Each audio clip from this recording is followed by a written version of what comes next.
Everyone ignored the homeless man sitting barefoot in the rain until a little girl gave him the only pair of shoes she owned. But 10 years later, that same girl walked into a university interview, and the dean of the school suddenly recognized her. But this story did not begin in that interview room. It began 10 years earlier. The rain began before midnight. At first, it was only a soft drizzle, but soon the sky opened like a broken bucket. Water poured down the empty street. Cold wind pushed trash across the road. A young man sat on the ground beside a closed grocery shop. His clothes were dirty. His hair looked rough and unwashed. His feet were bare. Cars passed slowly through the rain, their headlights cutting through the darkness. No one stopped. Walked past him holding an umbrella. She looked down at him with disgust. "Useless people everywhere," she muttered. A young couple walked by and laughed. "Why don't these homeless people find work?" the man said loudly. The young man on the ground did not answer. He simply watched the rain fall. If anyone had looked closely at his eyes, they would have seen something strange. Those were not the eyes of a broken man. Those were the eyes of someone observing the world, learning from it. Because the truth was something nobody on that street could imagine. The young homeless man sitting barefoot in the rain was one of the richest young men in the entire city. And he had chosen to live like this for 30 days. But he was about to learn a lesson that money could never buy. And that lesson would begin with a little girl. A girl who owned almost nothing in the world, yet had a heart richer than anyone Daniel had ever met. Daniel Cole was born into a life most people only see in movies. His father owned banks. His mother owned luxury hotels. Their house stood on a hill above the city. Tall gates guarded the entrance. Inside the compound were beautiful gardens, fountains, and a swimming pool that looked like a small lake. Their dining table was so long it could seat 20 people. But most nights, only 3 people sat there: Daniel, his mother, his father. Servants moved quietly around them. Food was always perfect. Everything was always polished and shining. But something always felt missing. Daniel noticed it more as he grew older. His parents talked mostly about money, investments, business deals, new properties. Sometimes his father would say proudly, "Money gives you freedom." But Daniel was not so sure, because every day when his car stopped at traffic lights, he saw another world. Children selling tissues, little boys cleaning car windows, old women begging, men sleeping under bridges. Sometimes he watched them through the window of his father's expensive car. They looked tired, hungry, invisible. One afternoon, Daniel asked his driver a question. "Why do those children beg on the street?" The driver sighed. "Life is not the same for everyone, sir." Daniel frowned. "But why don't people help them?" The driver looked forward at the road. "Some people don't see them anymore." That answer stayed in Daniel's mind. At dinner the next night, Daniel spoke quietly. "I want to try something." His parents looked up. "What is it?" his mother asked. "I want to live like a homeless person for 1 month." The room became silent. His mother laughed. "You must be joking." "I'm serious." His father put down his fork slowly. "That is nonsense," he said. Why would you do something like that?" Daniel answered calmly, "Because I want to understand what life is really like for poor people." His father shook his head. "You can study poverty in books. That is not the same." His mother looked worried. "Daniel, that world is dangerous." "I will be careful." His father leaned back in his chair. "You are free to do as you like," he said finally, "but do not expect us to support this foolish idea." Daniel nodded. "I don't need support. I only need time." 1 week later, Daniel walked out of his family's mansion. He carried a small backpack. Inside it were only 3 things: a notebook, a pen, and a small bottle of water. He left behind everything else: his phone, his credit cards, his expensive watch, his car. For the first time in his life, Daniel walked through the city with nothing. At first, it felt strange, but also exciting, like stepping into a new world. His first night was harder than he expected. He slept on a wooden bench in a public park.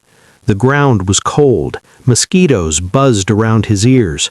Dogs barked somewhere far away. He slept only 2 hours. When morning came, his back hurt badly, and his stomach was empty. Very empty. Daniel walked into a small bakery. The smell of fresh bread filled the air. His stomach growled.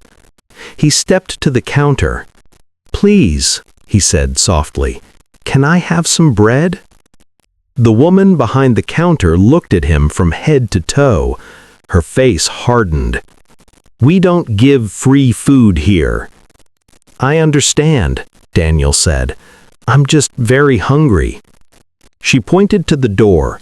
"Leave before customers see you." Daniel stepped outside slowly. The door closed behind him. That was the first time in his life he had been refused food, but it would not be the last.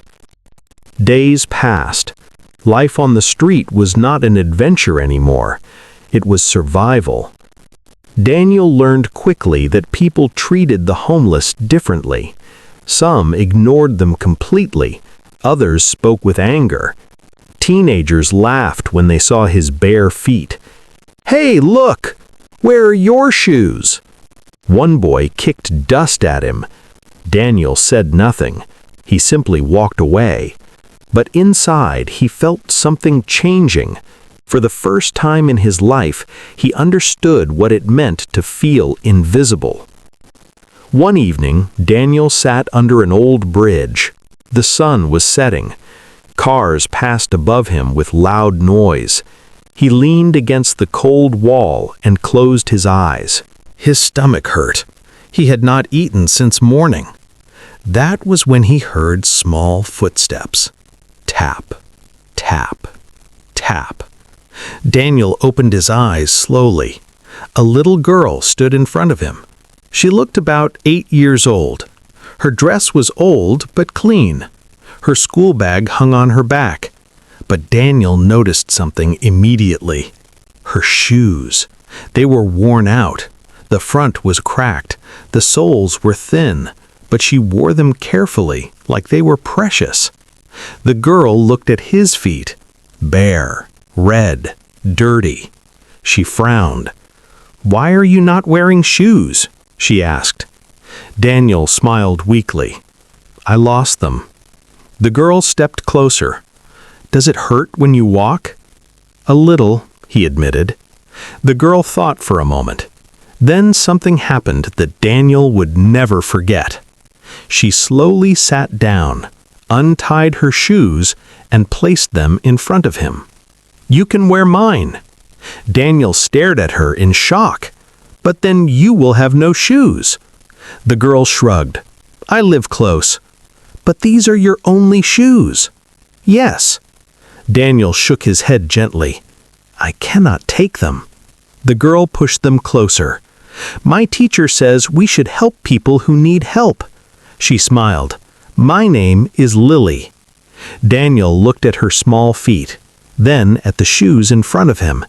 And in that moment, he realized something powerful. The poorest person he had met was also the kindest. The small shoes felt warm in Daniel's hands. For a moment, he could not speak. He looked at the little girl standing in front of him. Her uniform was simple. Her smile was gentle. She did not look afraid of him the way other people did. "Why are you giving me your shoes?" Daniel finally asked softly. The little girl shrugged. "Because you don't have any," she said. Daniel blinked. Her answer was so simple. No long speech, no pity, just kindness. "But what about you?" he asked. "I will run home quickly," she said with a small laugh. "My house is not far." Daniel looked down at the shoes again. For the first time in weeks, something inside his chest felt different, warm. He slowly took the shoes. "Thank you," he whispered. The girl nodded happily. "My name is Lily," she said. Daniel hesitated. For a moment he wanted to tell her the truth, that he was not really homeless, but something stopped him. "My name is Daniel," he replied quietly. Lily waved and began to run down the street barefoot, her small backpack bouncing behind her. Daniel watched her disappear around the corner. He sat there for a long time, staring at the shoes. People had passed him every day. Some looked at him with disgust. Some ignored him completely. But one small girl had seen him as a human being. That night, Daniel did not sleep much. He kept thinking about Lily, and for the first time since he began his experiment, he felt he had truly learned something. Kindness did not come from wealth. Sometimes it came from the people who had the least. When the month finally ended, Daniel returned home. The guards at his family's mansion barely recognized him. His parents were shocked when they saw him. But Daniel was not the same man who had left. He had seen the world differently, and he had made a silent promise to himself. One day he would find that little girl again. Years passed. Daniel took over many of his father's businesses, but unlike many wealthy men, he never forgot the streets. He built shelters for the homeless. He funded schools for children from poor neighborhoods, and he created scholarships so that children with dreams could study at the best universities. People began to respect him not just for his wealth, but for his heart. Eventually, Daniel became the chairman of one of the most prestigious universities in the city. One day, the university was interviewing students for a special scholarship. Hundreds of applicants had applied. The final few were invited into the interview room. Daniel sat quietly at the head of the table. One student after another walked in. Some were confident, some were nervous. Then the door opened again. A young woman walked in. She looked polite and humble. Her clothes were simple but neat. She carried a small folder in her hands. Daniel looked up. At first, he only glanced at her, but then something made him look again. His heart skipped. The eyes, those bright, kind eyes. He knew them. The girl looked at him politely, not recognizing him. "My name is Lily," she said. Daniel froze. 10 years. 10 long years, and yet he recognized her immediately. The same kindness still lived in her face, the same warmth. He could hardly believe it. The little girl who had once given away her only pair of shoes was now standing in front of him. The interview continued normally. Lily answered the questions carefully. She spoke about her dreams of becoming a teacher. She wanted to help children from difficult backgrounds. Daniel listened quietly. Finally, the interview was over. As Lily stood up to leave, Daniel gently spoke. "Lily, wait." She turned back. Daniel slowly stood from his chair. "Do you remember," he asked softly, "a rainy day many years ago when you gave your shoes to a man sitting on a bench?" Lily's eyes widened. For a moment she looked confused. Then suddenly she gasped. Daniel? She whispered. He smiled. Yes. Tears filled Lily's eyes. I never forgot you, Daniel said. You changed my life that day. The other interviewers watched in surprise. Daniel continued speaking. You showed me that kindness does not depend on wealth. He paused, then smiled warmly. And today, I have the honor of telling you something. Lily held her breath. You don't need to worry about the scholarship interview. Her eyes widened. Because the scholarship is already yours. Lily covered her mouth in shock. But that's not the real reason, Daniel added. The real reason is this. He looked at her with gratitude. 10 years ago, a little girl gave everything she had to help a stranger, and today, the world is simply returning that kindness. Lily began to cry, not because of the scholarship, but because she finally understood something. The small act she had almost forgotten had changed someone's life forever. Daniel looked around the room and spoke quietly. Never underestimate a small act of kindness. Sometimes, the smallest kindness can travel farther than we ever imagine. And in that moment, everyone in the room understood a powerful truth. Kindness is never wasted. What we give to the world often finds its way back to us, sometimes in ways we never expect.